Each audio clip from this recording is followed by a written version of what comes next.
हम लोग एक दूसरे से प्यार करते हैं। मैं हिंदू हूँ और वह मुस्लिम है। हमारी शादी नहीं हो सकती थी, इसलिए हमने अपने घरों से भागकर शादी की। इसके बाद पुलिस ने हमें गिरफ्तार किया और मेरी पत्नी का मेडिकल चेकअप हुआ। उस चेकअप के बाद मुझे मालूम हुआ कि वह HIV संक्रमित है। लेकिन मैं उससे प्यार करता था, इसलिए शादी की। मैं उसके बिना नहीं रह सकता। ये कहना है गुजरात के बनासकांठा के एक छोटे से गांव के मानूजी ठाकुर का। इन्होंने अपने प्यार की खातिर दुनिया की एक नहीं सुनी और HIV संक्रमित पत्नी को साथ ही रखा। मानूजी बहुत पढ़े लिखे नहीं हैं।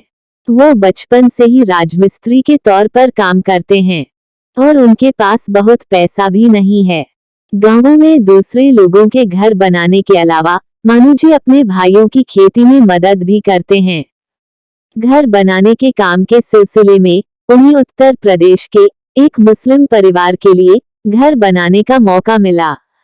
BBC गुजराती से बात करते हुए मानूजी ने बताया, गांव का जमींदार इन लोगों को अपने खेतों में मजदूर के तौर पर रखे हुए था और इन्हीं लोगों के लिए वह एक घर बनवा रहा था। मानूजी ने बताया, उस घर को बनाने के दौरान मुस्लिम परिवार की 16 साल की बेटी रुखसाना हम लोगों को खाने के लिए चाय स्नैक्स के लिए पूछती थी। गांव के अधिकांश लोग हिंदी नहीं जानते थे, जबकि रुखसाना गुजराती नहीं जानती थी। मैं हिंदी जानता था, इसी वजह से रुखसाना के परिवार से घुल मिल गया।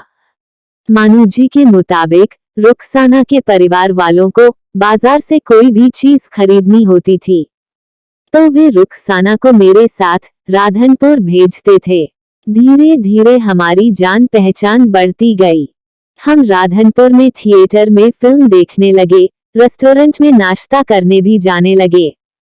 हमें नहीं मालूम था कि प्यार क्या होता है और हम ये भी नहीं जानते कि हमें कब एक दूसरे से प्यार हो गया। रुखसाना ने BBC को बताया, मुझे पता ही नहीं था कि मैं प्यार में हूँ। ईद के दिन जब मैं 17 साल की हुई तो मानूजी मेरे लिए नए कपड़े, चूड़ियां, जूते इस तरह लाए कि किसी को पता नहीं चला। मैंने कपड़े, चूड़ियां और जूते पहन लिए। मानूजी ने अपने मोबाइल फोन से मेरी तस्वीरें ली। हम लोग बेहद खुश थे। उस दिन मैंने गलती से पुराने कपड़े बैग में रख लिए और नए कपड़े पहनकर घर आ गई। मेरे पिता ने ढेरों सवाल पूछे और मेरी खूब पिटाई भी हुई। मैंने बता दिया कि ये कपड़े मानूजी ने दिए हैं। उस दिन के बाद मेरी जिंदगी नरक बन गई। रुखसाना आरोप लगाती हैं कि उसके बाद घर में उनकी जब तब पिटाई हो जाती थी। उनके घर के बगल वाले खेत में भी अगर मानूजी दिख जाते तो घर पर रुखसाना को मार खानी पड़ती थी। रुखसाना ने बताया, एक रात जब घर में सब लोग सो गए थे तब मानूजी मुझसे मिलने आए। उन्होंने मेरे चेहरे और हाथ पांव पर चोट के निशान देखे। उन्हें काफी दुख हुआ। उन्होंने मुझसे पूछा कि क्या तुम मुझसे शादी करोगी? मैंने हाँ कह दिया। मानूजी ने बताया, मुझे लगा कि इसे मेरी वजह से इतना कुछ सहना पड़ रहा है, इसलिए मुझे इसे बचाना होगा। मैंने अपने घर वालों से रुखसाना के साथ शादी की बात की है। वे सब इसके खिलाफ थे। उनका कहना था कि हिंदू लड़के की शादी मुस्लिम लड़की से कैसे हो सकती है। हालांकि मेरे भाई ने पैसों से मेरी मदद की। हमने घर से भागकर शादी करने का फैसला कर लिया। मैंने वकील से बात की। जब रुखसाना 18 साल 1 महीने की हुई तो वह अपने जन्म प्रमाण पत्र और आधार कार्ड के साथ मेरे पास आ गई। अक्टूबर 2019 में हम लोगों ने गांव से भागकर कोर्ट में शादी कर ली। मानूजी ने बताया, इसके बाद मुश्किलें शुरू हो गईं। रुखसाना के पिता और रिश्तेदारों ने हमें सताना शुरू कर दिया। रुखसाना के परिवार वाले हमारे भाई बहनों से लड़ने पहुंच जाते थे। गांव में बड़ा हंगामा हुआ। मैंने अपना फोन बंद कर लिया था। हम अलग अलग गांवों में छिपते फिर रहे थे। हमने सोचा था कि जब मामला शांत होगा तो गांव जाएंगे, लेकिन यह मामला बढ़ता ही जा रहा था।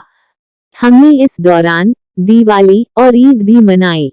एक दिन जब मैंने अपने भाई को फोन किया तो पता चला कि रुखसाना के पिता ने मेरे ऊपर नाबालिग लड़की को भगाने का मुकदमा दर्ज कराया है।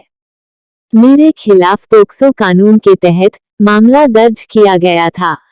मानूजी ने उन दिनों के संघर्ष को याद करते हुए बताया, पुलिस मेरे परिवार वालों को धमकाती थी कि मुझे बुलाएं। हम घर नहीं जा सकते थे और हमारे पास पैसे भी खत्म हो गए थे। हम लोग अलग अलग गांवों में रह रहे थे। मैं खेतों में काम करता था क्योंकि घर बनाने का काम मिल नहीं रहा था। कई दिनों तक केवल रोटी और प्याज खाकर रहना पड़ा। रुखसाना ने बताया, पतंग उत्सव आने वाला था। मानूजी घर की जरूरत का कुछ सामान लाने के लिए पैसे दिया करते थे। मैंने उसमें से कुछ पैसे बचाए थे। मैं उससे पतंग और धागा खरीद लाई। हमने उस दिन जलेबी खाई। कई दिनों के बाद हम कुछ खुश हुए थे। हमारे पास पैसे खत्म हो रहे थे और घर वालों का दबाव बढ़ता जा रहा था। लेकिन मानूजी रुखसाना के लिए असली मुश्किलों का सामना करना बाकी था। रुखसाना ने बताया, इसके बाद लॉकडाउन हो गया। सब कुछ बंद हो गया। हमारे पास कोई काम नहीं था, लेकिन हमारे लिए प्यार सब कुछ था। हम लोग एक गांव से दूसरे गांव भटकते रहे, कोई भी काम करके कुछ पैसे कमा रहे थे। उधर मानूजी के परिवार पर दबाव काफी बढ़ गया था। रुखसाना ने बताया, मुझसे मानूजी की स्थिति देखी नहीं जा रही थी। वे कोरोना के दौर में काम की तलाश में जाते थे ताकि हम दोनों कुछ खा सकें। आखिर मैंने ही पुलिस में रिपोर्ट करने का फैसला लिया। मानूजी इसके पक्ष में नहीं थे, लेकिन मैं पुलिस स्टेशन गई। मैं वयस्क थी, इसलिए हमारी शादी मान्य थी और मानूजी के परिवार वाले मुझे अपनाने को तैयार थे, लिहाजा मुझे कोई चिंता भी नहीं थी। रुखसाना ने बताया, जैसे ही मैं पुलिस स्टेशन पहुंची, मानूजी ने भी पुलिस स्टेशन में सरेंडर कर दिया। यहाँ से हम लोगों के लिए मुश्किलों का दौर शुरू हुआ। मुझे महिलाओं के शेल्टर में रखा गया। पुलिस ने मेरा मेडिकल टेस्ट कराया और तब पता चला कि मैं HIV संक्रमित हूँ। मैं तो बुरी तरह से टूट गई। मुझे डर था कि कहीं मानूजी भी तो HIV संक्रमित नहीं है। उनका भी टेस्ट हुआ। डॉक्टरों ने बताया कि वो HIV से संक्रमित नहीं हैं। तब जाकर मुझे राहत मिली। मानूजी ने बताया, मैंने पुलिस वालों को बताया कि मेरे पास सबूत हैं कि मैंने वयस्क लड़की की सहमति से शादी की है, लेकिन किसी को मुझ पर भरोसा नहीं हो रहा था। मामला अदालत में गया। 2 महीने तक जेल में रहने के बाद मुझे गुजरात हाईकोर्ट से जमानत मिली, लेकिन मेरा ध्यान एक मेडिकल टेस्ट पर अटका रहा। गुजरात हाईकोर्ट में मानूजी का केस लड़ने वाले वकील अपूर्व कपाड़िया ने BBC को बताया कि यह विचित्र मामला था। मानूजी HIV नेगेटिव थे, लेकिन मेडिकल अफसरों ने आशंका जताई थी कि 6 महीने के अंदर उन्हें संक्रमण हो सकता है। अपूर्व कपाड़िया ने कहा, 6 महीने के बाद मानूजी ने अपना दूसरा HIV टेस्ट अहमदाबाद सिविल अस्पताल में कराया और उनका टेस्ट नेगेटिव रहा।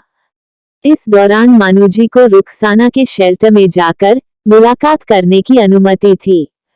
रुखसाना के पिता ने अदालत में झूठा प्रमाण पत्र दिखाते हुए उन्हें नाबालिग साबित करने की कोशिश। मानूजी को अदालत की ओर से भी पूछा गया। उन्हें कहा गया कि रुखसाना को HIV है, ऐसे में भविष्य में यह आपको भी हो सकता है। ऐसी स्थिति में वो क्या शादी के अपने फैसले पर विचार करना चाहेंगे? मानूजी ने अदालत को बताया कि वे शादी में रहना चाहेंगे। रुखसाना ने BBC को बताया, जब हमारी शादी हुई तब मुझे मालूम नहीं था कि मैं HIV संक्रमित हूँ, लेकिन मेडिकल टेस्ट के बाद मैंने मानूजी से शादी तोड़ देने को कहा।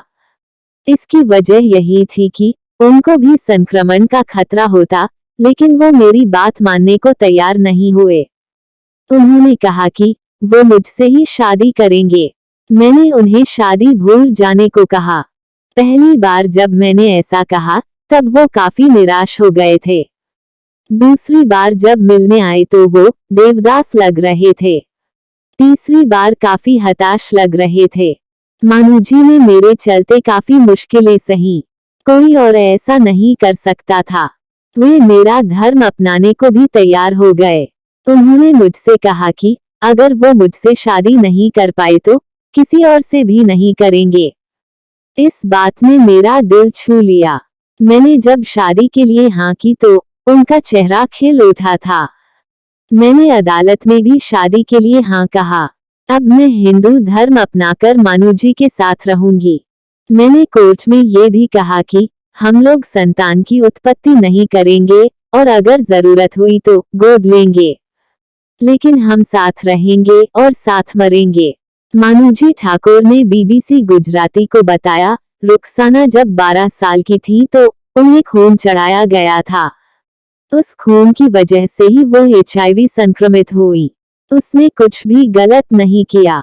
अगर शादी के बाद मेरा एक्सीडेंट हो जाता तब क्या होता? मैंने उसका हाथ पकड़ा है। अब हमारी नियति एक है। मैं बीमारी के चलते रुखसाना को कैसे छोड़ देता? मुझे भावनाओं पर काबू रखना नहीं आता। इसके बारे में मैं कैसे बताऊं? प्यार सर्वोपरि है। गुजरात हाईकोर्ट की न्यायाधीश सोनिया गोखनी ने इन दोनों प्रेमियों की बातें सुनने के बाद इन्हें एक साथ रहने और शादीशुदा जिंदगी जीने की अनुमति दे दी। इसके अलावा उन्होंने दोनों को पुलिस सुरक्षा देने का निर्देश भी दिया है। इसके साथ साथ उन्होंने रुखसाना का सरकारी अस्पताल में HIV इलाज कराने का भी आदेश दिया है। अदालत ने झूठे प्रमाण पत्र पेश करने के चलते रुखसाना के पिता पर कार्रवाई का निर्देश भी दिया है। रुखसाना को अदालत से बाहर लाते हुए मानूजी ने बीबीसी गुजराती से कहा, मैं बहुत पढ़ा लिखा नहीं हूँ, लेकिन मैंने कहीं पढ़ा था कि इंसान को वही मिलता है जो उसकी नियति में होता है। जब मैं जेल में था तब रुखसाना का नाम हर दिन हाथ पर लिखा करता था। यही वजह है कि वह मुझे मिल गई।